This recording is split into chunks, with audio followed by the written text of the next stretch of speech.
Hey there, ladies and gentlemen, Tommy Kissinger here. We're going to make a home brew today. This is going to be an oatmeal stout, and I've got the water getting ready to come to a boil. That's 3 gallons of water. We're going to start with that, and we will check in along the way.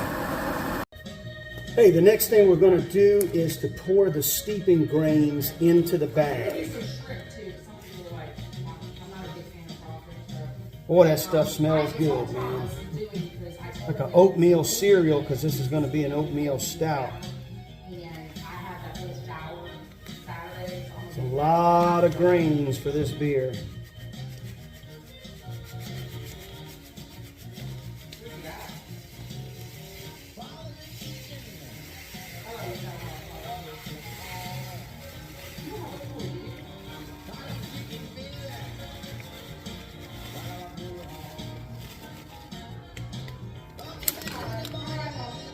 All right, let's see what we got. We need to get the temperature of our water between 155 to 165 before we put the grains in.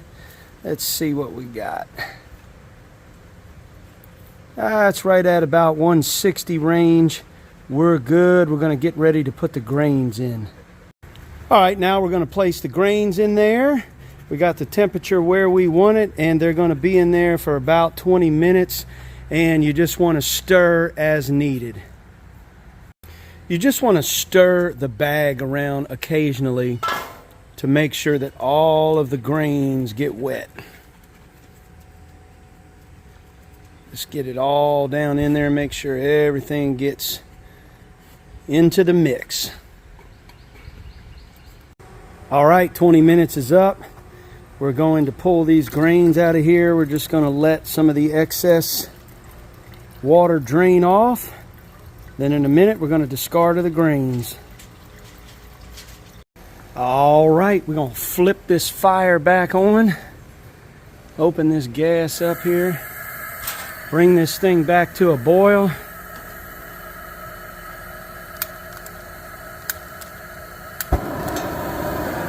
Got the fire back on. Going to bring it back to a boil. All right, next thing we're doing here is we're going to pour in all of the liquid malt extract. Of course, we turned off the fire for now so we don't burn it as we're pouring it in. Gonna get it all in there, baby. All right, now that we have all the liquid malt extract in there, we're going to kick this fire back on and bring it back to a boil.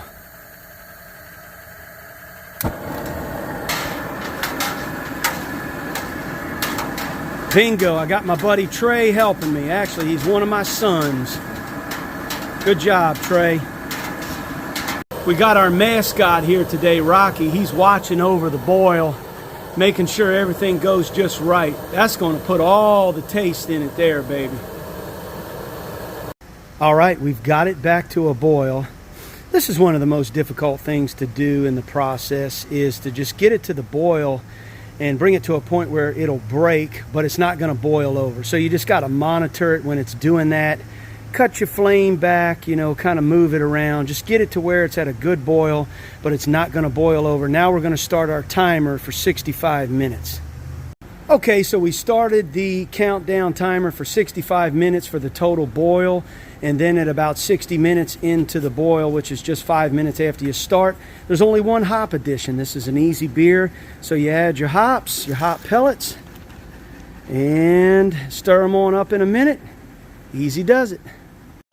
And most importantly, don't forget that when you're making a home brew, to pour yourself a brew and have a sip of it during the process. It makes everything stay on course and go smoothly. With 15 minutes left in the boil, we add one of these Whirlflock tablets for clarity for the beer, and only God knows if I'm pronouncing that correctly. There you go.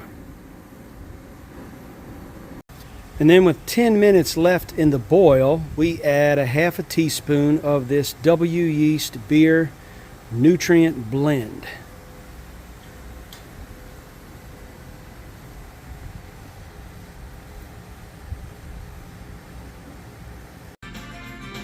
And there we go, folks, the countdown to 0 from the 65-minute boil.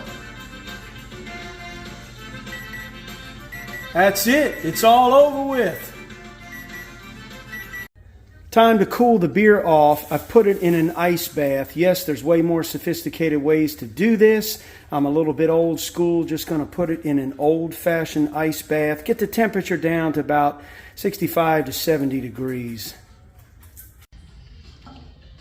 So right now we're transferring the wort into the fermenting bucket, straining out all of the hop material and any residue in it. And then we'll be ready for the final stage in just a few minutes to add the yeast.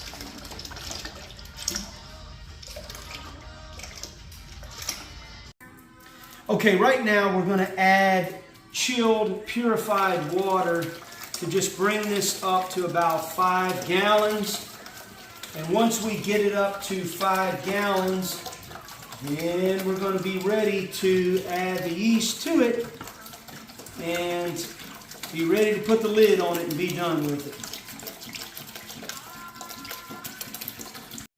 Okay, now we've got everything transferred into the fermenting bucket. We've added the purified water to get it up to 5 gallons. We're going to add the yeast at this point, which is one of our key magical ingredients. Add all of this yeast that combines with the sugar, and the byproduct will be the alcohol in the fermentation. And there you have it. Okay, now we're going to seal it off. Wish it well. It's going to be in the fermenting container for about 10 days. You want to go about 10 to 12 days. You want to get everything sealed real tight, and it's good to go. Okay, now I usually just fill up this container with water and enough up around the fermenting bucket, and then I'm going to put some ice packs in it to just keep the wort chilled to a certain temperature. Okay, ladies and gentlemen, for the final step here, I'm just going to add some ice packs, and we filled everything up with water. We're all good to go, just to keep everything at the desired temperature.